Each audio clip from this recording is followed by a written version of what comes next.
অন্ধকার আছে বলেই আলোর প্রয়োজন। রাত আছে বলেই আমরা দিনকে উপভোগ করি। অভাব আছে বলেই আমরা সচ্ছলতা আশা করি। হার-জিত আছে বলেই আমরা প্রতিযোগিতা করি। প্রতিবন্ধকতা আছে বলেই আমরা নিজের অক্ষমতা অনুভব করতে পারি। নিজের অক্ষমতাকে দূর করতে পারলে আমরা যে কোনো প্রতিবন্ধকতা জয় করতে পারবো ইনশাল্লাহ। আসসালামু আলাইকুম, আমি রিমা। যশোর থেকে বলছি। বাংলাদেশি ব্লগার মাম রিমা চ্যানেলে আপনাদের সবাইকে ওয়েলকাম।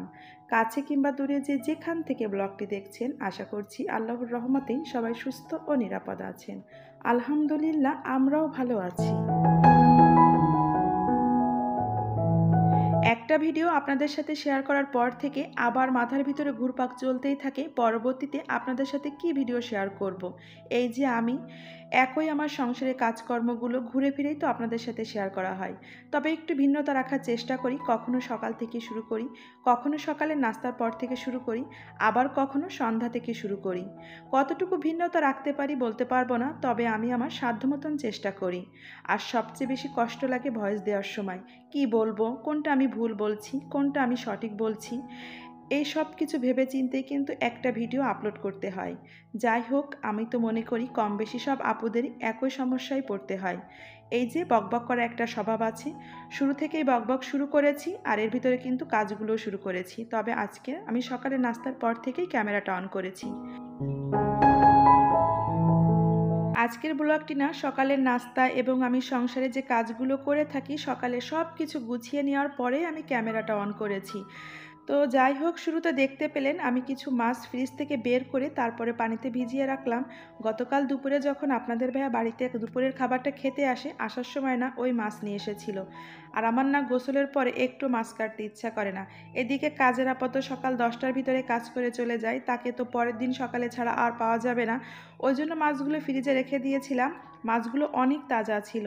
তাজা মাছ ফ্রিজে রাখলে পরের দিন মাছ কাটা যায়, কোনো সমস্যা হয় না। যাই হোক, এই যে দেখুন, এখন একটু ছাদের কিছু গাছ আপনাদের সাথে শেয়ার করছি। এখানে আপনাদের ভাইয়া একটু মানকচু গাছ লাগিয়েছে। এই মানকচুটা আমার আম্মু আমাদেরকে খেতে দিয়েছিল।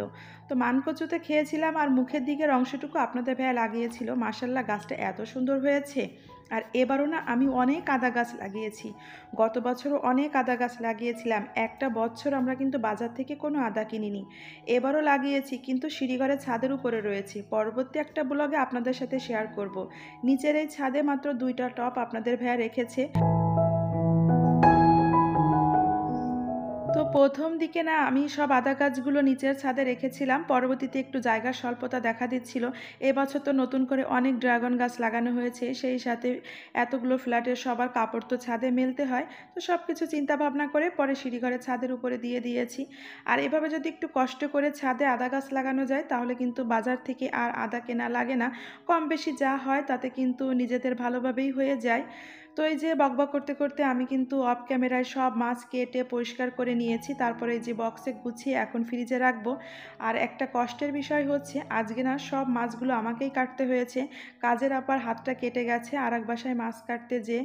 আপা বলছিল যে আমি তারপরেও কেটে দিই, দেখলাম যে মাছ কাটতে গেলে তার তো হাতে একটু জ্বালা পোড়া করবে। আমি বললাম থাক আপা, আজকে মাছগুলো আমি কেটে নিই। তো এখন মাছগুলো ফ্রিজে রাখতে রাখতে আপনাদের কাছে একটা ছোট্ট রিকোয়েস্ট করি। আমি তো জানি না আপনারা কে বা কারা আমার সঙ্গে আছেন, তো সম্পূর্ণ ভিডিওটি দেখার পরে যদি আপনাদের কাছে মনে হয় আমার ভিডিওর কোথাও কোনো একটি অংশ একটু হলেও আপনাদের কাছে ভালো লেগেছে, তো সেই ভালো লাগা থেকে একটা লাইক অবশ্যই আমাকে দিয়ে যাবেন। তো এই যে আমি কিন্তু মাছগুলো ভেজে নিচ্ছি। আজকে একটু এই রুই মাছ আমি অনেকটা ঝাল ঝাল করে ভুনা করব। আমার কাছে না রুই মাছ এভাবে একটু ঝাল ঝাল করে ভুনা করে খেতে বেশ ভালো লাগে। আমি আর আমার ছেলে তো জাতীয় ঝালখোর, আর আপনাদের ভাইয়া তো অতটা ঝাল খেতে পারে না।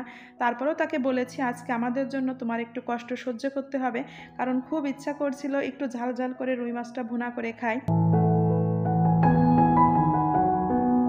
তো মাছের টুকরোগুলোতে আমি হলুদ আর লবণ মিশিয়ে একটু কড়া করে ভেজে নিচ্ছি। আর রুই মাছ ভুনা করার সময় না আমার এরকম কড়া করে ভেজে নিয়ে ভুনা করে খেতে ভীষণ ভালো লাগে।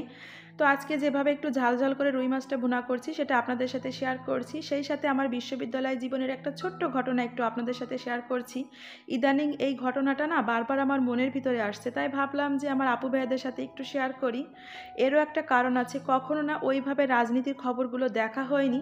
যা দেখছি বিগত এই কয়েকদিনে, শুধু আমি না, বাংলাদেশের প্রত্যেকটা মানুষই কিন্তু কম বেশি এই নেশায় এখন আসক্ত। ফোনটা হাতে নিলেই কিন্তু আমরা আগে দেখি দেশে কি হচ্ছে, কে কাকে কতটুকু বাস দিচ্ছে, কে কাকে আবার বাসটা ফেরতও নিচ্ছে, কে কোথা থেকে পালিয়ে যাচ্ছে, তারপরে কে কোন পদে বসেছে, কার নাম কি, মোটামুটি আমরা সব কিছু একটু জানার চেষ্টা করছি। তাছাড়া বাদবাকি আরও কত কিছু যে জানছি, থাক ওই বিষয়ে আর খোলামেলা কোনো কিছু বললাম না। তো আমি তখন অনার্স সেকেন্ড ইয়ারে, আর আমি ইতিহাসের ছাত্রী ছিলাম। তো আমাদের সময় না সেকেন্ড ইয়ারে গিয়েই প্রথমে ভাইবা হতো, ফার্স্ট ইয়ারে তখন কোনো ভাইবা ছিল না। তো যাই হোক, রিটেন পরীক্ষাটা তো শেষ হয়েছিল, তার কিছুদিন পরে ভাইবা ছিল। খুব ভালো প্রস্তুতি নিয়ে গিয়েছিলাম, আর ইতিহাসের যেহেতু ছাত্রী বুঝতেই তো পারছেন, ইতিহাসে যে কী পরিমাণের সাল সেটা তো আর বলার অপেক্ষা থাকে না। তো প্রত্যেকটা সাল সব কিছুই মাথার ভিতরে একেবারে ভালোভাবে ঢুকিয়ে গিয়েছি পরীক্ষা দিতে, মানে ভাইবা দিতে। যাওয়ার পরে আমার আগে যারা ছিল এক এক করে ভাইয়ারা ভাইবা দিয়ে বের হচ্ছে, তো জিজ্ঞাসা করছি কাকে কি ধরেছে, তো সবাই বলছে যে কে কত সালে যুদ্ধ করেছে, মোটামুটি ইতিহাসের বিষয় থেকে আর মানে তাদেরকে প্রশ্ন করা হচ্ছে। এবার তো আমার পালা, আমি গেলাম ভাইবার রুমে। আমি ভিতরে ঢুকে দেখি কি আমার সামনে 8টা ছাড় বসে রয়েছে চেয়ারে, মাঝখানে একটা টেবিল, এই পাশে একটা চেয়ার দেওয়া, সেখানে যেয়ে বসলাম। আমার না রীতিমতন পাটা কাঁপছিল। বাবা, স্যাররা কি জিজ্ঞাসা করবে না করবে, আমি কি সঠিকভাবে বলতে পারবো? তো প্রথমে ঢোকার পরে আমি তাদেরকে সালাম দেওয়ার পরে তারা আমাকে জিজ্ঞাসা করলো, তোমার নাম কি, তুমি কোথা থেকে এসেছো? তো যখনই আমি আমার জায়গাটার, মানে আমি যেখানে থাকি সেই জায়গাটার নাম বললাম, আমার নাম বললাম, তারা, আমার মনে হলো যে আমার পুরো বইয়ের কিছু আর ধরবে না, মোটামুটি তারা আমাকে এবার রাজনীতির বিষয় শুরু করে দিয়েছে। এর কারণ হচ্ছে আমাদের এখানে তখন যে মানে এমপি ছিল তিনি কিন্তু হুইপ পদে ছিল। এখন যেরকম এই যে, এখন বলতে তো ভুল হবে, সেটা তো এখন সাবেক হয়ে গেছে, যেরকম নড়াইলের মাশরাফি হুইপ পদ পেয়েছিল, আমাদের ওখানে তখন যে ছিলেন তখন সে কিন্তু হুইপ পদ পেয়েছিলেন। তো যখনই সে বুঝলো যে আমি হুইপের এলাকা থেকে এসেছি, এইবার তারা আমাকে রাজনীতির প্রশ্ন করতেই থাকলো একের পর এক। শিক্ষামন্ত্রীকে, স্বরাষ্ট্রমন্ত্রীকে, রাষ্ট্রপতিকে, প্রথমে জিজ্ঞাসা করেছিল আমাদের প্রধানমন্ত্রীকে। আমার তখন যে কী পরিমাণে হাসি পাচ্ছিল কি বলবো। যাই হোক, আমি কিন্তু, তারা আমাকে 8টা মন্ত্রীর নাম জিজ্ঞাসা করেছিল, আমি 7টা মন্ত্রীর নাম সঠিক বলতে পেরেছিলাম, একটা পেরেছিলাম না। তারপরে লাস্টে তারা আমাকে আর একটা কথা জিজ্ঞাসা করলো, আচ্ছা বলো তো আমাদের প্রধানমন্ত্রী গণভবনে থাকে না বঙ্গভবনে থাকে? আমার তো ওইটা একটুও জানা ছিল না, আমি তো পুরোটাই গুলিয়ে ফেলেছিলাম। তো আমি চিন্তা করলাম কি, যখন বঙ্গভবন নাম বলছে, আমাদের প্রধানমন্ত্রীর বাবার নাম তো বঙ্গবন্ধু শেখ মুজিবুর রহমান। তো সম্ভবত মনে হয় যেহেতু বঙ্গ আর বঙ্গবন্ধু, তাহলে মনে হয় আমাদের প্রধানমন্ত্রী মানে বঙ্গভবনে থাকে। এজন্য আমি বলেছি কি আমাদের প্রধানমন্ত্রী গণভবনে না বঙ্গভবনে থাকে। তারা তো রীতিমতন হেসে দিয়েছে, বলছে প্রধানমন্ত্রী গণভবনে থাকে, বঙ্গভবনে থাকে না। ওই দিনই কিন্তু আমি ফার্স্ট জানলাম প্রধানমন্ত্রী কোন ভবনে থাকে। যাই হোক, এর আগে কিন্তু অতটা জানার চেষ্টা আমি করিনি। তো রীতিমতন আমার কাছে মনে হলো আমি ওখানে কোনো রাজনীতি পদে যাব, সেইভাবে স্যাররা আমাকে প্রশ্ন করেছে। ভাইবা শেষ করে যখন রুম থেকে বের হলাম, সবাই আমাকে জিজ্ঞাসা করছিল, আচ্ছা তোকে কি ধরেছে? আমি তাদেরকে বললাম, তোমরা কেউ নিরাশ হইও না, আমাকে ছাড়া খুবই দ্রুত কোনো একটা মন্ত্রী পদে বসাবে, আমার তো মনে হচ্ছে সেরকমই একটা। তো যাই হোক, তারপরে তো বাড়িতে এসেছিলাম, আর এসে আপনাদের ভাইয়াকে আমি প্রথমেই জিজ্ঞাসা করেছিলাম, আচ্ছা বলো তো বাংলাদেশের প্রধানমন্ত্রী কোন ভবনে থাকে?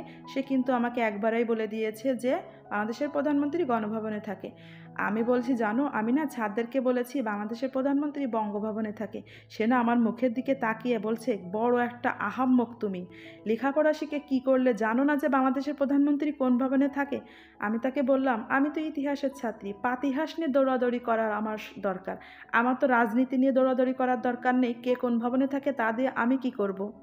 তো যাই হোক, এই ছিল ছোটোখাটো একটা আমার অভিজ্ঞতা, তাই একটু আপনাদের সাথে শেয়ার করলাম।